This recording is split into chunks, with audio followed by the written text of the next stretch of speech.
Hi listeners. Welcome back to Kokotjan channel. Learning English through stories. Now you're going to listen to an English short story. Then write in your comment.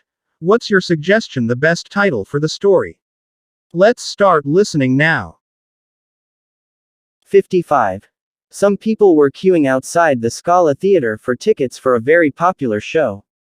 They had to wait for several hours, and during that time they were entertained by a young man who was playing very nicely on a trumpet.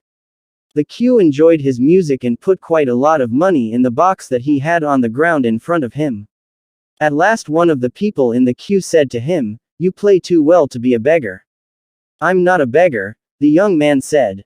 "I'm studying to be a trumpet player in a big band, and I have to practice several hours every day, so I thought it would be nice to do it in the fresh air instead of in my small room on days when the weather was nice, and also to get a bit of money at the same time." Find out the best title for the story. If you find it useful for you, please subscribe, give comment, and share this link to others. Thank you.